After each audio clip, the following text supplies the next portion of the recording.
Hello and welcome our dear viewers to a new edition of Windows. I am Basma Taha. Egypt entails many beautiful and amazing landmarks that dazzled and still dazzling the entire world. Huge efforts are exerted by the state in order to revive and flourish the tourism sector, and Egypt is listed as one of the top 10 African tourist destinations in 2025. And to shed more light on this issue, I'm honored to have here in the studio Mr. Salah, Hadaet, tourism expert. Thank you so much for coming today and for joining us on ITV International.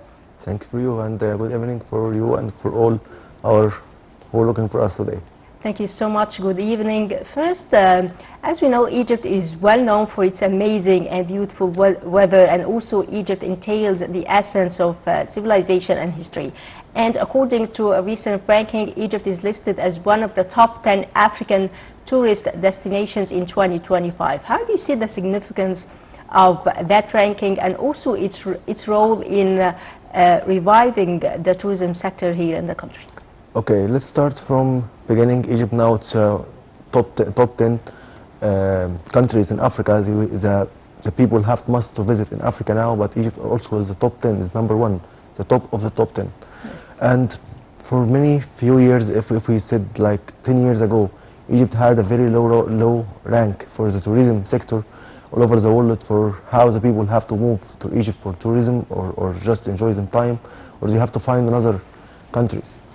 Sure, many countries in the Middle East have some benefits from the crisis in Egypt for the last 10 years, but then from 2017 and 2018, the Egyptian state and the president Fattah al-Sisi start to put the plan and how to flourishing and how to revive again the Egyptian tourism, which now we gain that as Egypt now top of the top 10 African countries, and also a lot of websites and a lot of important summits about Egypt at the most top 7 of countries. Yes. The people or the tourists who are looking forward for them vacations, they must to visit.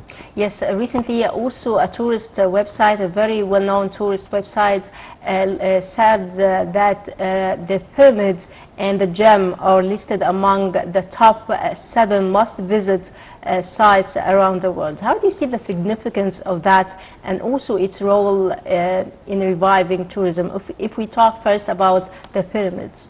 Okay, if we talk about the pyramid, we talk about the most well-known historical sites, not just in Africa, but all over the world.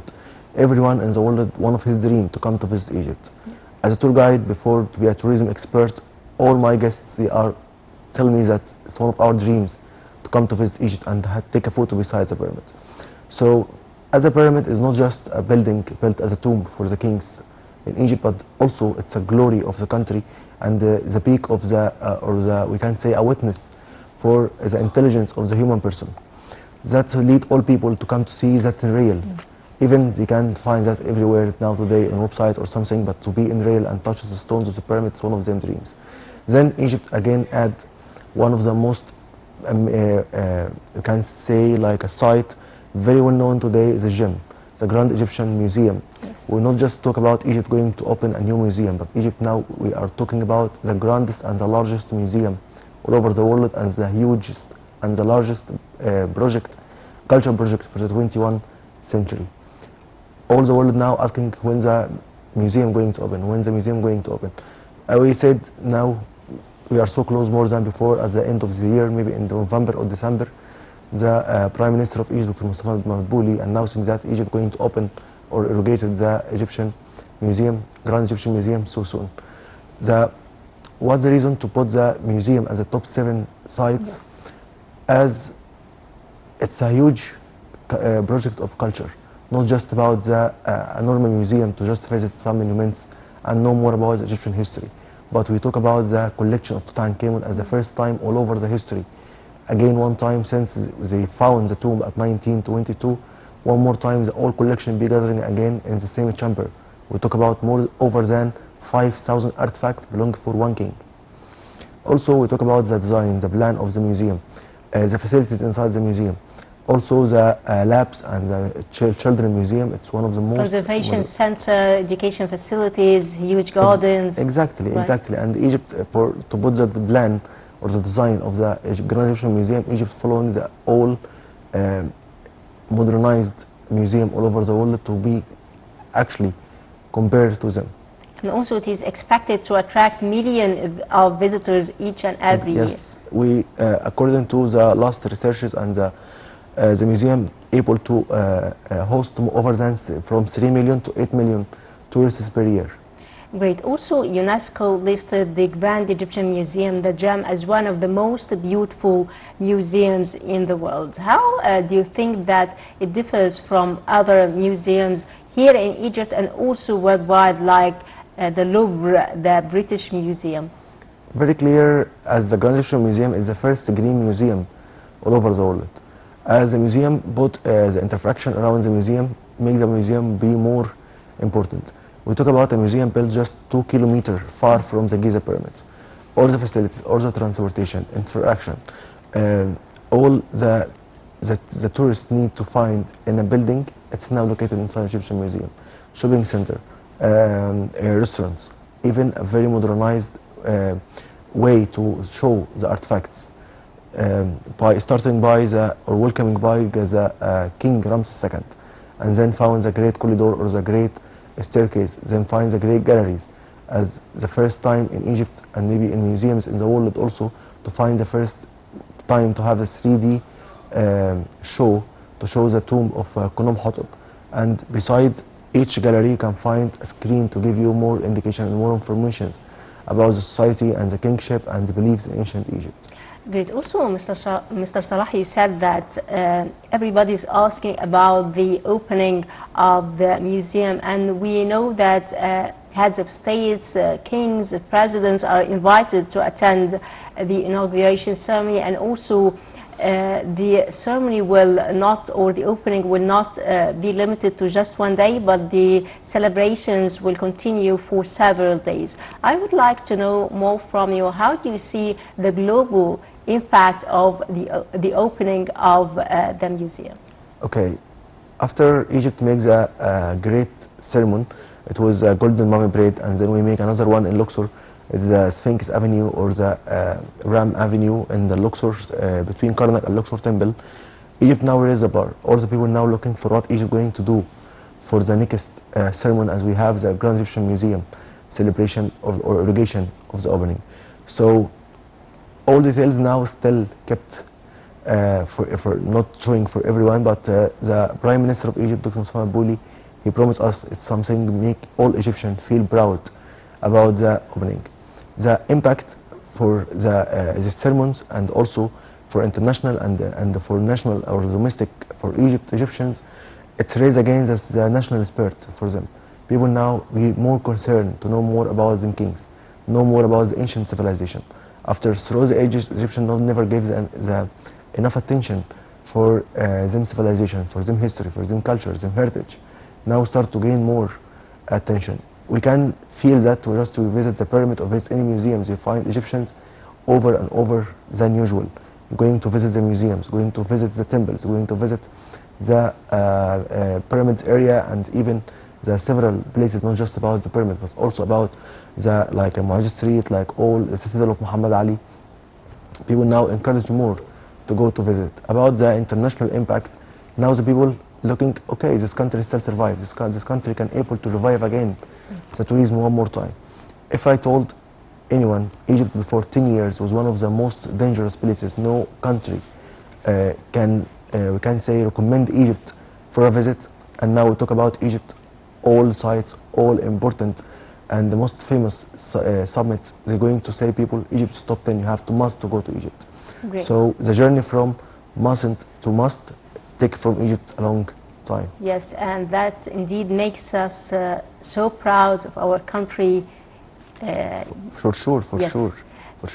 Great. Also, since we are now in summertime, I would like to know more from you about the preparation of the Ministry of Tourism for that high season, and also how is Egypt promoting coastal cities like Alexandria, like Marsa Matruh? Okay, we are so lucky because the God gave us a very amazing location, a beautiful location. Egypt have to see for north side we have the Mediterranean Sea, for east side we have Sharm el-Sheikh or the Red Sea, and for sure the Sinai Peninsula. So in Egypt here we are in the all year 12 months Egypt is to have a high season. Usual, we talk about the tourism countries all over Egypt, they have a seasonal time. Usually be in summer or be in winter, but in Egypt we have the whole year, it's season for us. So if we talk about the plan for the promoting for the north side of Egypt or the Mediterranean Sea and north coast, now Egypt by invest in Alamein city, and the new project is Ras Al Hikma, plus Marsa Matruh, plus Alexandria. Now Egypt be a very important competitive in the Mediterranean Sea Gulf countries. Before, there's North Egypt very well known about the Red Sea tourism. People coming from east of Europe, from Europe to enjoy the Red Sea and reliefs and everything. But now, Egypt now going to be a competitive in the by the north coast of Egypt, will just be for Greece and for Italy and for west a little bit for Spain and Portugal. It's the season for them, and this area was very well known by them. But now Egypt be a new competitive of them. In addition to the new festival Egypt made, the new facilities to reach Marsa Matruh and Alamein and Ras Al Hikma, it encourages the tourists to come more and more, to come to just start them tourism from there. So now I just see the new reports as Italian and a lot of companies coming from Slovenia and Serbia and Estonia coming to inhabit and coming to stay in Marsa Matruh and the north coast, and they every day going to have a day over or night over to Alamein to enjoy all the activities over there. And if they would like to visit Cairo, they can book for a day tour to come to enjoy the time in museum and in a permit or visit the sea oasis. And it's a new pattern open one more time in Egypt. Great. Also, a few days ago, Minister of Tourism and Antiquities held a meeting with a very well-known Chinese company in order to discuss means of enhancing Nile tourism. How do you see the significance of diversifying markets and not relying on certain markets? We have recently also witnessed new nationalities coming and visit Egypt, Brazilian tourists, Australian, Romanian. How do you see the significance of that? Okay. The significance of this topic exactly, it's important, and it was a good plan from the Egyptian state and the prime and the ministers of tourism, for not just for our current minister of tourism, but also for the former's, because they put the plan. I don't need to just be working for one market, let's say the west of Europe and America and England, and then if any reason coming to happen, like pandemics, like any crisis happen, I will just be off. So I have to find new markets to make me revive all the year. I have tourists coming for me, and according to our plan for the Minister of Tourism and the State of Egypt to receive and welcome 30 million tourists according to 2030. So for this number, we have to open new markets. So one of the important markets is the east of Asia. Not just China, but also Korea, Japan, and also Malaysia, Thailand, Malaysia, and Indonesia. All of these countries now coming to visit Egypt as a new country and a new pattern for them. So for these new meetings, now we are encourage investors to come to invest in Egypt, especially the Nile tourism. Egypt is very well known by the beautiful weather and the beautiful natural, in addition to the history we have as a temple of Upper Egypt, like in Aswan, from Abu Simbel until in north to Luxor, to Valley of the Kings and the Karnak temple, and also for Isna and for Dandara and Abydos. So the new plan and the meeting, the Minister of Tourism, Dr. Fathi, did before, he encouraged them to come to invest, to build a new floating boats or cruises or Nile hotels, to be invest more for Chinese tourists. Is that all? No, just open a new market for east of Europe. Also going for new market was closed before, like Australia, like Latin America. Now we have to touch wood. There is no Portuguese or no Spanish tour guides now off. They're all working now because that was a peak season coming from all Latin America and Spain and also for Brazil. This open market still was closed for several years, but now still revive again. Even if you just walk in the street, you feel yourself around those people speaking in Spanish.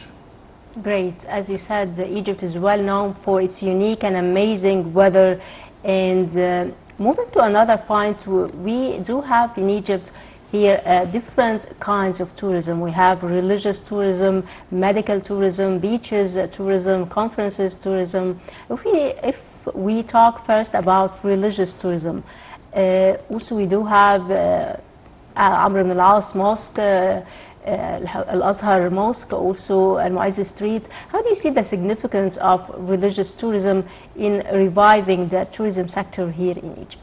Okay.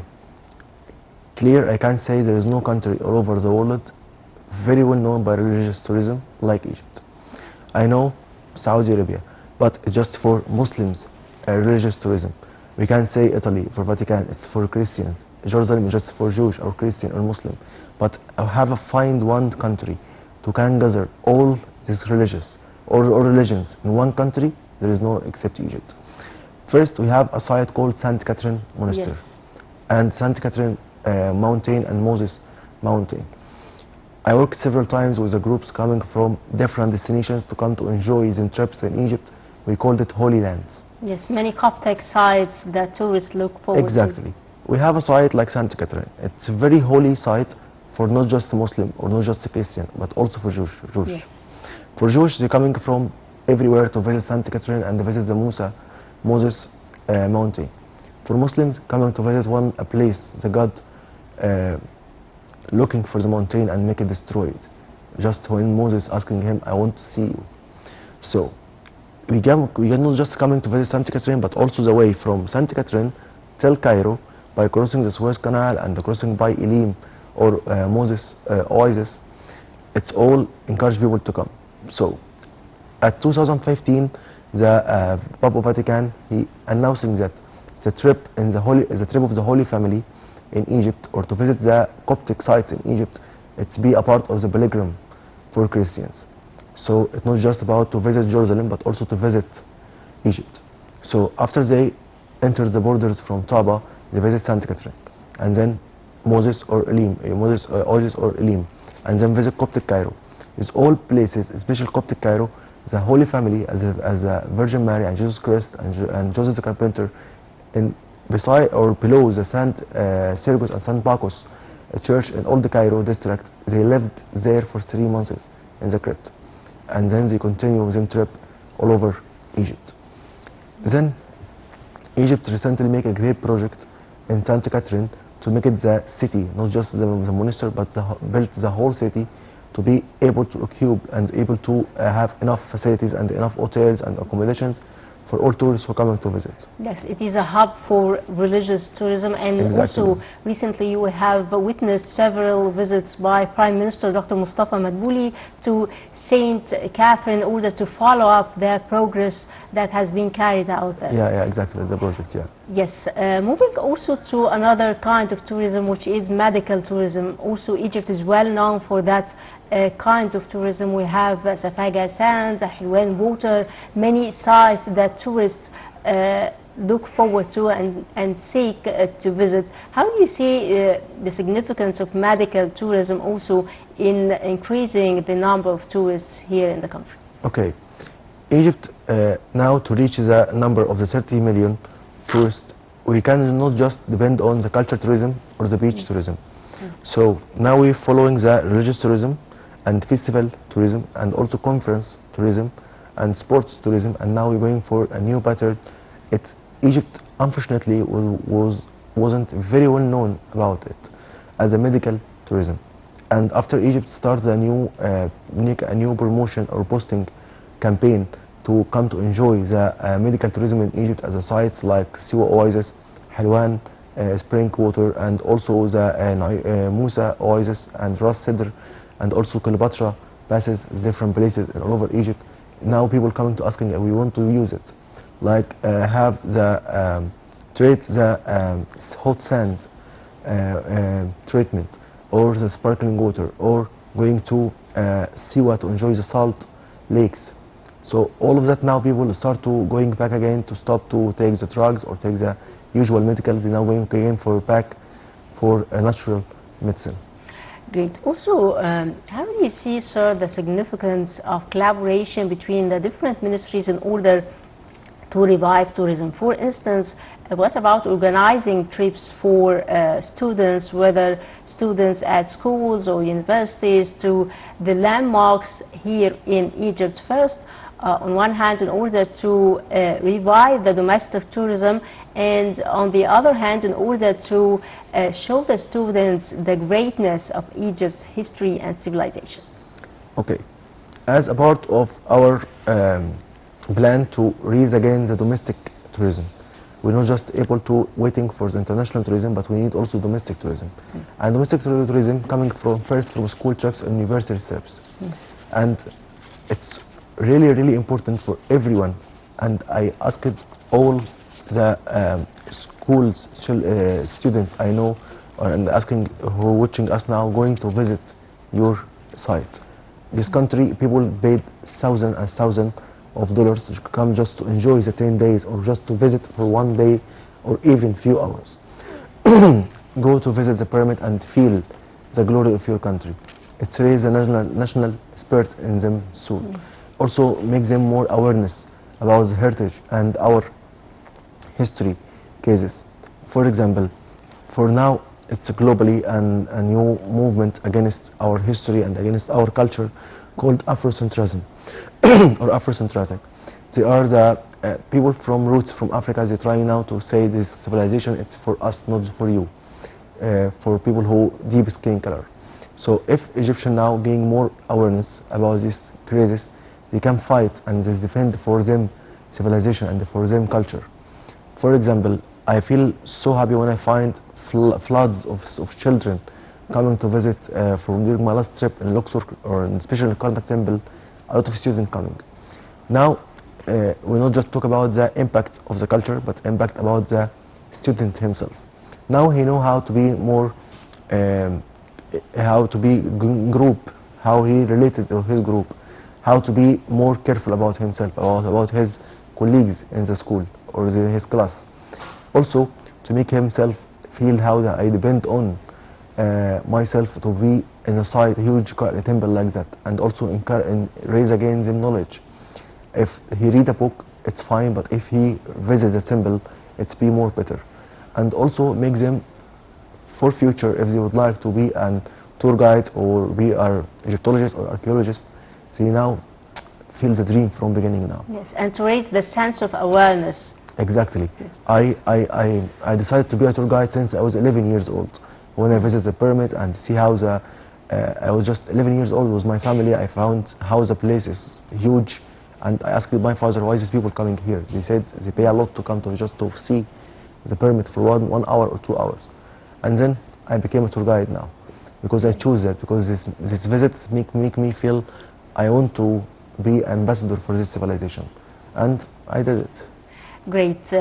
Also, I would like to ask about a question, since you raised this point, a message to teachers. What would you like to tell them, since you are a tour guide? What would you like to tell them in order to encourage students to go and visit such sites?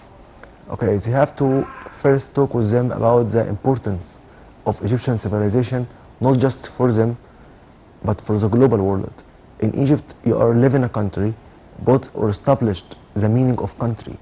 Before Egypt, the whole world was just a dust. But in Egypt here, we have pyramids, we have palaces, we have the great temples.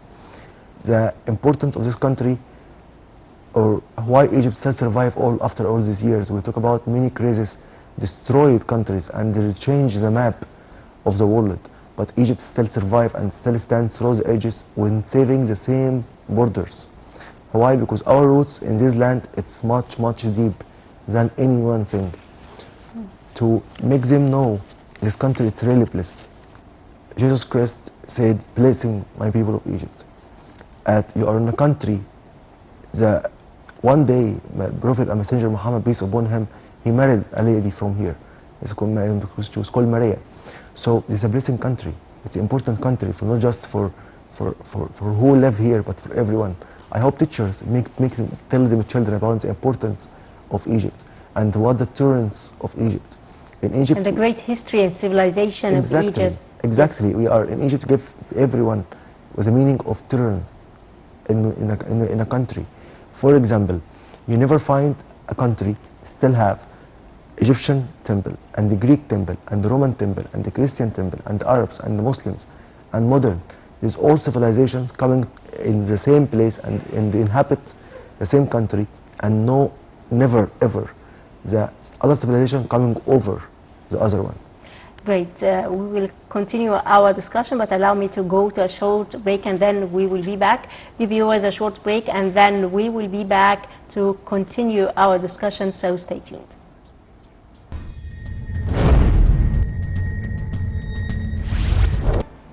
Welcome back, our dear viewers, and still with my dear guest, Mr. Salah Hadaet, and talking about tourism. And recently also we witnessed new discoveries in Queen Hatshepsut temple, and also new discoveries in Saqqara region. And these discoveries indeed reflect that Egypt still occupies a leading position in the field of global antiquities.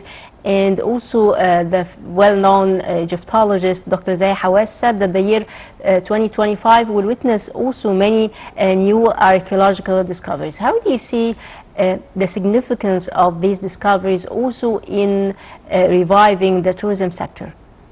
Okay, for one more time, Egypt now 13, and Egypt put the line again as Egypt to lead the whole antiquities and lead all archaeology, science, and especially Egyptology as a science, a field of science. Again, Egypt leading that. Especially until last, I think January, when Dr. Zay Hawass announcing the new discovery in Hatshepsut temple. The importance of this discovery, it's a change, a history of Hatshepsut. We know about Hatshepsut. She is a queen who ruled Egypt for 20 years, and she's supposed to be the first lady asked for Roman rights and asked for the right for rule a country, or the equalism between a man and a woman. But then we know also that her stepson and her and her brother-in-law Thutmose III, once she died, he started to destroy her temple. That's all we know. But the new discovery we found, as Thutmose III, he wasn't the king who destroyed her temple, but he reached the temple and he make restoration for the temple of Hatshepsut. So it's very special, lead us again to search for who was going to destroy the temple of Hatshepsut, and he want to remove her name from the history. Now we know he wasn't Thutmose III, but maybe another person or another king. Also the new discoveries in Saqqara. Part of the new investigations we made in Saqqara added more information and make it more clarified how ancient Egyptian lived, how this social life, the socialism of Egyptians. We know everything about kings. We know more information about the priestess and the high court of the king. But about the social life in ancient Egypt, we start to know more from the Saqqara excavations, especially for the tomb date back for the late period, which we have a very few information about this era from our history. Now we start to gain more information from the new tombs. And also the tomb we discovered last April, we discovered a new statue for King Djeser or King Nisafet, the owner of the State Pyramid in Saqqara, the first ever building built by stone and the first pyramid ever in history. All we know, just one statue we discovered for him, but now we discovered the second statue found in the new tomb for one of the sons of the King Oserkaf from 5th dynasty. Great. And also, how do you see the significance of displaying the new discoveries in museums like the Gem or the Egyptian Museum in Tahrir, for instance? Okay, it's lead more visitors now to come to visit Egypt one more time who really admire the Egyptian civilization. He said, I want to see the new discovery. I want to see what Egyptian found, what the new tomb. I never see it before. It's make people more coming one more time, and also start a new movement and encourage the researchers to come again one more time to start to research in Egypt after maybe, or they said, okay, we are done here, but we said we're not done, we have to come back to make new researchers. And also coming to encourage the investors to come to invest in Egypt, because if we talk about the new discovery, then all the media coming to see what Egypt found, and then we need to make documentaries, movies, so we're coming to invest money for that. So it's maybe just one tomb discover, but the impact of this discover, it's more deep than we think.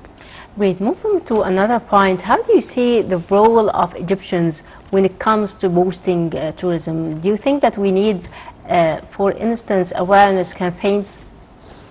For sure, because still not all Egyptians know the importance of tourism of Egypt. As we know, the tourism is the second source of income for Egypt after Suez Canal. So they have to know how to trade with tourists. To be ambassadors for their homeland. Exactly. Especially we are talking about before the break, we need the school trips and we need Egyptians going more to visit. But at the same time, we need to revive the domestic tourism. Exactly, but at the same time and same moment, we need them to be a really good ambassador and also to looking more awareness how to trade with the tourists. They have to know more about the cultural exchanges. So people coming from different culture, from different regions, from different area, you have to know more about them, now know more about the culture. How can you help them? How can you trade good with them? How can you show your hospitality for them without make them feel afraid? Because, for example, a country like Japan, if I ask them to take a photo with you, they be afraid. Why you come to listen to me? But if I ask the same question to a Chinese, they feel happy and very welcome. Different cultures. Exactly, and you have to know more about the culture from a country to other country. That we need to make the campaigns to raise the awareness of Egyptians in here and also outside Egypt who live or immigrates outside Egypt, because they are the really ambassador for us. They are living with them and they can talk about Egypt, go to visit Egypt. We can say we can use them for the basic promotion or the basic posting or basic campaign, like mouse to mouse.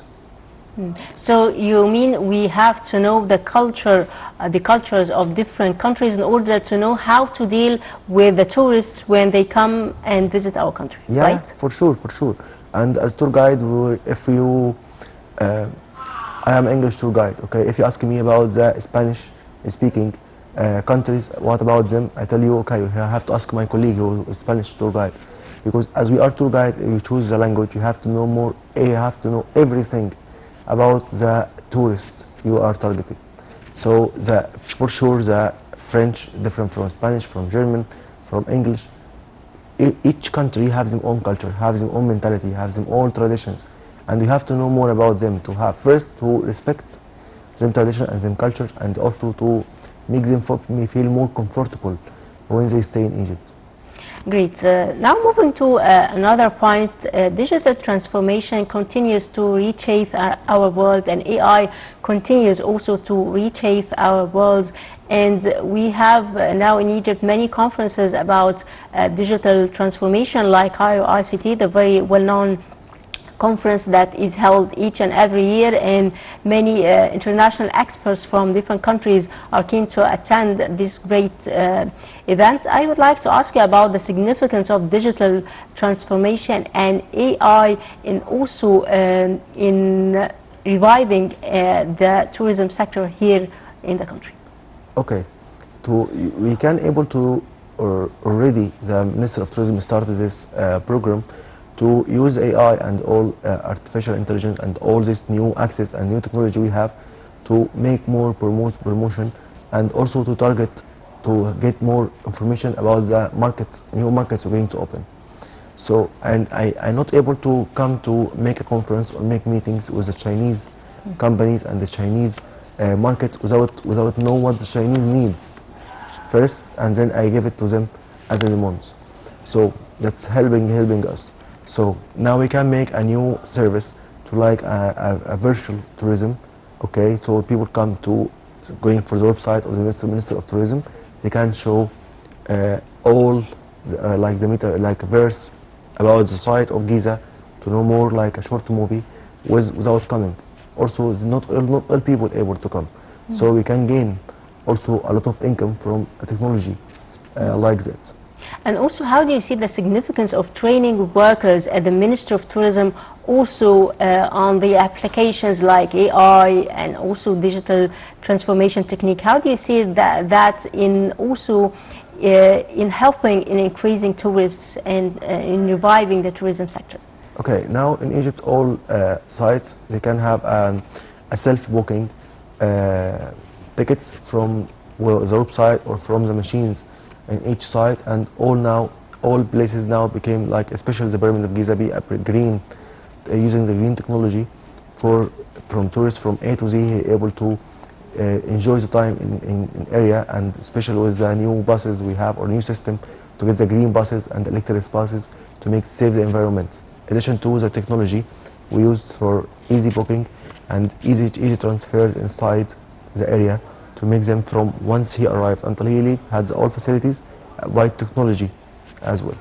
Great. Unfortunately, our time has come to an end. I would like to thank you so much, Mr. Salah Hadaet, tourism expert. Thank you so much for your insight and for coming today, always a dear guest on Windows on Nile TV International. Thanks for you, and thanks for your hospitality. Thank you so much. And dear viewers, by that we come to the end of this edition of Windows.